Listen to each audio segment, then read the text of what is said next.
Hello everyone. आज के इस लेक्चर में हम लोग जानेंगे BNSS 2023 के बारे में। देखिए, यानी भारतीय नागरिक सुरक्षा संहिता 2023 के बारे में। देखिए, ये जो भारतीय नागरिक सुरक्षा संहिता 2023 है, जिसे हम लोग शॉर्ट में कहेंगे BNSS 2023, इसने 1 जुलाई 2024 को जो कोड ऑफ क्रिमिनल प्रोसीजर 1973 था, उसे पूरे तरीके से रिपील करके रिप्लेस कर दिया है।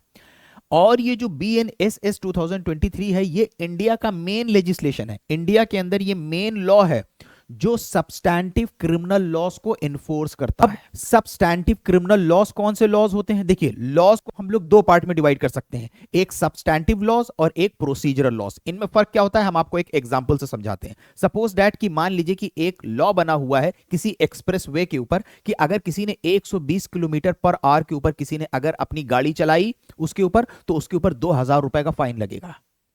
अब ये जो लॉ बना हुआ है, ये क्या है? ये सब्सटैंटिव लॉ है। लेकिन अब ये फाइन कैसे उससे वसूला जाएगा, उसको कैसे चालान भेजा जाएगा, किस तरीके से वो फाइन जमा करेगा, जो लॉ ये चीज बताएगा उसको हम लोग कहेंगे प्रोसीजरल लॉस।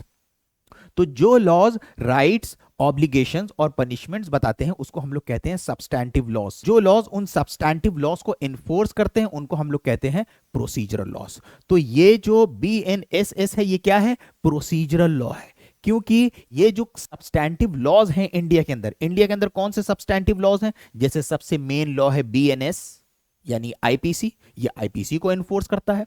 उसके अलावा अगर कोई दूसरा भी लॉ है, जैसे फॉर एग्जांपल कोई एनवायरमेंट प्रोटेक्शन एक्ट बना हुआ है, उसके अंदर भी अगर किसी ने ऑफेंस किया है, ये उनको भी एनफोर्स करता है। हाँ, अब इसके सेक्शन 4, सेक्शन 5 से हमें यह पता चलता है कि अगर कोई इंडिया के अंदर जो सब्सटैंटिव लॉज होंगे, जैसे मेन BNS हो गया, उसके प्रोसीजर को तो ये गवर्न करता ही है। उसके अलावा कोई स्पेशल लॉ है, जैसे for example environment protection act, तो उसके प्रोसीजर को भी ये गवर्न करेगा। हाँ, अगर कोई स्पेशल लॉ है उसके अंदर उसका प्रोसीजर भी दे दिया गया है, तब उसको ये गवर्न नहीं करेगा। तो आमतौर पे क्या है कि अगर इंडिया के अंदर कोई क्राइम हुआ है, फॉर एग्जांपल BNS के अंदर, उसका प्रोसीजर कौन सा लॉ गवर्न करेगा? BNSS। कोई और स्पेशल लॉ है उसके अंदर अगर ऑफेंस हुआ है, तो कौन सा लॉ उसके प्रोसीजर को गवर्न करेगा? BNSS। अनलेस कि उस स्पेशल लॉ के अंदर प्रोसीजर भी बता दिया गया हो, वहां पे इसका प्रोसीजर अप्लाई नहीं होगा, वही जो स्पेशल लॉ है उसी का प्रोसीजर अप्लाई होगा। तो देखिए, इसका नाम क्या है? भारतीय नागरिक सुरक्षा संहिता 2023। इंग्लिश में क्या हुआ? Indian citizen safety code 2023। अब यहां पे हम लोग देखें, जो पहले लॉ था वो था कोड ऑफ क्रिमिनल प्रोसीजर। नाम से ही समझ में आ रहा है कि ये क्रिमिनल प्रोसीजर बताता है, ये कोड जो है ये क्रिमिनल प्रोसीजर बताता है। लेकिन अब देखिए, क्रिमिनल वर्ड को हटा दिया गया, भारतीय नागरिक सुरक्षा संहिता, कोई क्रिमिनल वर्ड ही नहीं है। तो नाम को इस तरह से दिया गया है ताकि अब पढ़ने से यह पता चल रहा है कि लेजिस्लेचर्स के दिमाग में क्या चल रहा था। वो जो है अब इसी CRPC को, क्रिमिनल प्रोसीजर को, ये बना रहे हैं कि ये भारत के सिटीजन की सेफ्टी के लिए बनाया जा रहा है। तो यानी ये भारत के सिटीजन को सेफ्टी दे रहा है, ना कि जैसे पहले था सिर्फ क्राइम का प्रोसीजर बता दिया, यानी सिर्फ क्रिमिनल प्रोसीजर बता दिया। अब वहां तक ये सीमित नहीं है। ठीक है, अब देखिए, ये जो भारतीय नागरिक सुरक्षा संहिता 2023, ये BNSS 2023 जो है, ये 1 जुलाई 2024 को लागू हुआ है। लोकसभा से इसका बिल पास हुआ था 20 दिसंबर 2023 को। 20 दिसंबर 2023 को इसका बिल पास हुआ था। कहां से? लोकसभा से। राज्यसभा से 21 दिसंबर 2023।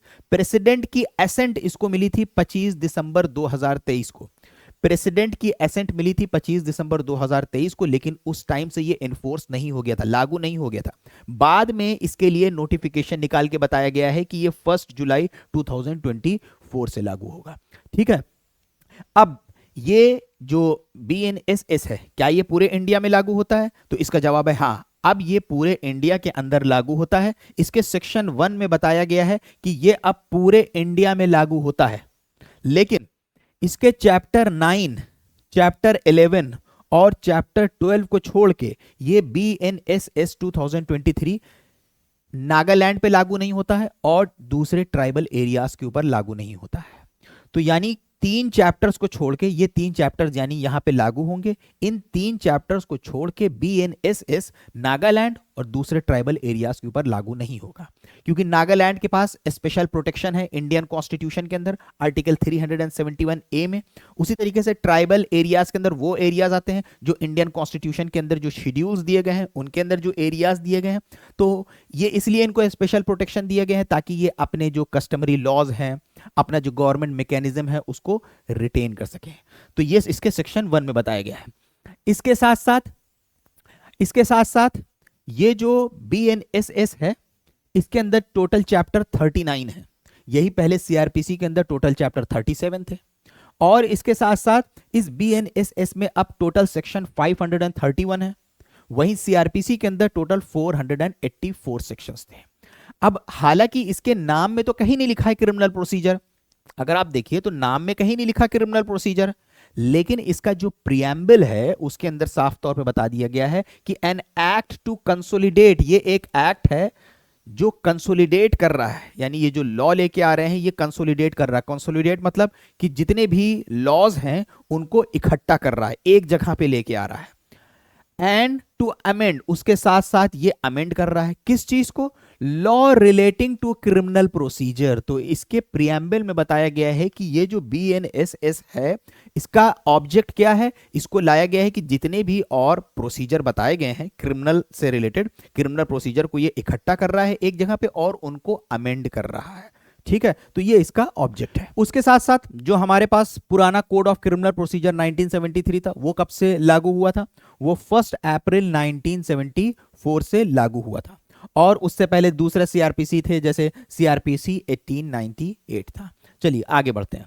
देखिए अब इसका जो BNSS का सेक्शन 531 है वो क्या कह रहा है? वो 531 जो है CRPC को रिपील कर रहा है, यानी कैंसिल कर रहा है, खत्म कर रहा है। ठीक, उसको खत्म करने के साथ साथ लेकिन एक बात और कह रहा है ये सेक्शन 531, ये कह रहा है कि BNSS के लागू होने से पहले, BNSS के लागू होने से पहले, कब लागू हुआ? 1 जुलाई 2024। उससे पहले अगर CRPC के अंदर कोई ट्रायल चल रहा होगा, कोर्ट में कोई इंक्वायरी चल रही होगी, कोई इन्वेस्टिगेशन चल रही होगी, कोई अपील पेंडिंग होगी, कोई एप्लीकेशन पेंडिंग होगी, तो वो किस लॉ से गवर्न होगी? उनके ऊपर अभी भी CRPC अप्लाई होगा। ठीक है, तो यानी कोई भी ट्रायल, इन्वेस्टिगेशन, इंक्वायरी, अपील और एप्लीकेशन अगर पेंडिंग है BNSS 2023 के लागू होने से पहले, तो उनको कौन सा लॉ गवर्न करेगा? उनको अभी भी CRPC गवर्न करेगा, यानी उनके ऊपर अभी भी CRPC अप्लाई होगा। तो आई होप कि आपके काफी डाउट्स क्लियर हुए होंगे। आज के लेक्चर में बस इतना ही। Thank you everyone for joining and watching. Have a good night.